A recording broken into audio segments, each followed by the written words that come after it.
आज भी कई गांव में मान्यता है कि अगर आपका बच्चा is a child with disability तो आप पूजा पाठ और झाड़ फूक जैसी चीजों से उसे ठीक कर पाएंगे। अब इसका दोष आप चाहे किसी को भी दीजिए, असली सफरर तो बच्चे हैं। वहाँ अभी भी इतनी अवेयरनेस और फैसिलिटीज नहीं है कि इस मुद्दे से डील किया जा सके, लेकिन कुछ लोग हैं जो वहाँ ऐसी मासूम जिंदगियों को खूबसूरत बना रहे हैं।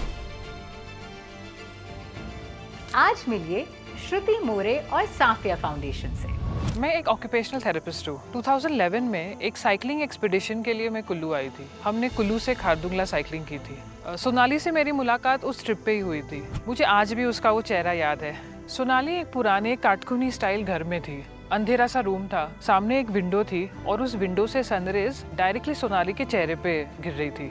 It was magical when I saw her for the first time. शायद से वो मेनिस्ट्रेट कर रही थी तो कपड़ों पे स्टेन्स थे।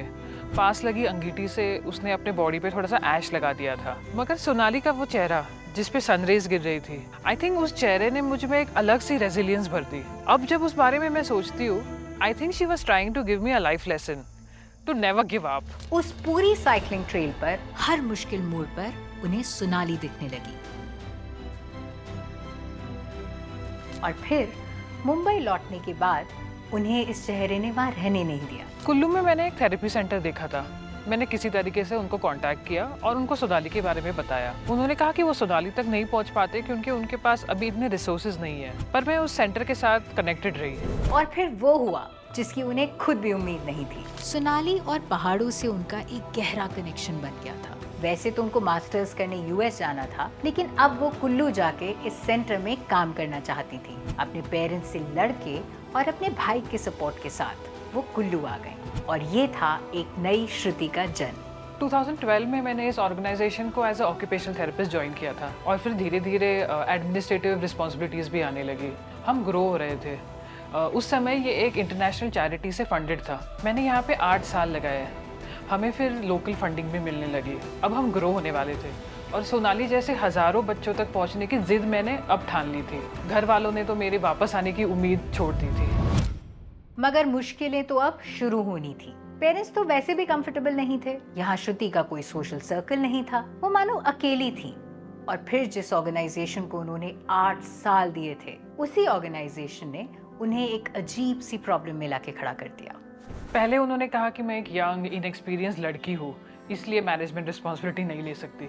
फिर कहा कि मैं अनमैरिड हूँ, इसलिए नहीं ले सकती। फिर कहा कि मैं यहाँ की लोकल नहीं हूँ, इसलिए नहीं ले सकती, और वगैरह वगैरह। I was discriminated against. जो लोग सेंटर के फंक्शनिंग से कोसों दूर होते थे, अब उनका इंटरफेरेंस हमारे काम में बढ़ गया।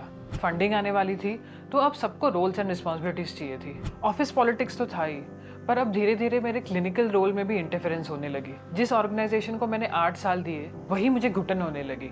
आई हैड टू लीव। ये सब स्ट्रगल्स मैं मॉम डैड के साथ शेयर नहीं कर सकती थी।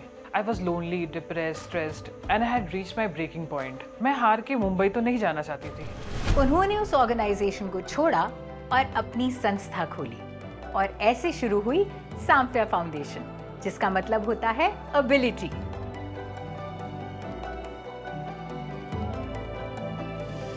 साफिया फाउंडेशन को अब 5 साल हो गए। हमारे काम में हम सिर्फ बच्चे और उनकी फैमिलीज के साथ काम नहीं करते। We work with the larger community to build a inclusive environment for their growth. Our organisation vision is to create a inclusive world for children with diverse abilities. कुछ बच्चे हमारे थेरेपी सेंटर में आते हैं, पर बहुत सारे ऐसे बच्चे हैं जो गाँव में रहते हैं, वो हमारे सेंटर तक नहीं पहुँच पाते। उन तक हम पहुँचते हैं हमारे थेरेपी ऑन व्हील्स प्रोग्राम के थ्रू, जो कि एक मोबाइल थेरेपी बस है। अभी हमारे पास 2 मोबाइल थेरेपी बसेज हैं, जिसके थ्रू हम लोग रिमोट एरियाज में 86 बच्चों को बेनिफिट दे पा रहे हैं। तो अब धीरे धीरे चीज़ें बदल रही हैं।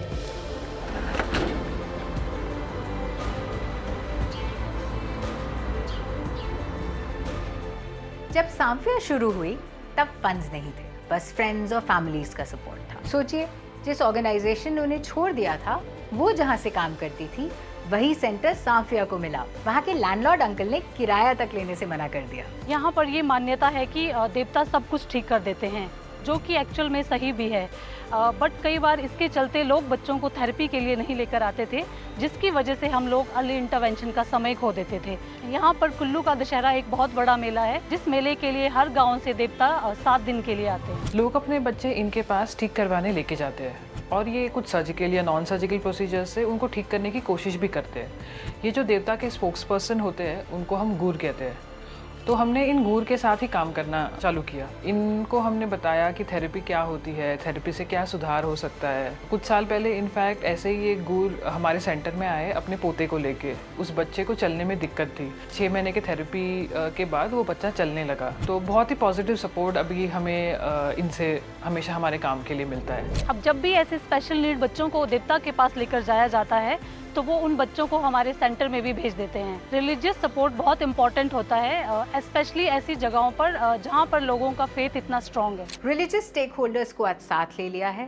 पेरेंट्स एंड फैमिलीज में अवेयरनेस बढ़ रही है, थेरेपी चल रही है, अपनी रीच बढ़ा रहे हैं। आगे अर्ली इंटरवेंशन और प्रिवेंशन पर भी काम करने का बड़ा प्लान है, लेकिन अभी भी कुछ रिसोर्सेज मिसिंग है। हमें बहुत बड़ा इंफ्रास्ट्रक्चर डेवलप करने के लिए फंड्स नहीं चाहिए। जो हमारे करंट प्रोग्राम्स है उनको ऑपरेशनल रखने के लिए हमें फंड्स की ज़रूरत है। हमें ज़रूरत है प्रोफेशनल स्किल्स की, प्रोफेशनल लोगों की जो इस सेक्टर में काम करते हैं। हमारा एक सपना है कि जो हमारा थेरेपी ऑन व्हील्स का प्रोग्राम है वो हम इंडिया के हर डिस्ट्रिक्ट में चालू करना चाहते हैं। और we actually want to reach to every last mile child in need of therapy. Shruti और साफिया फाउंडेशन का हर मेंबर लगा हुआ है कि इन बच्चों का जीवन बेहतर हो जाए। जब कोई बच्चा इनकी थेरेपी से बेटर होता है तो इनकी हिम्मत बहुत बढ़ जाती है।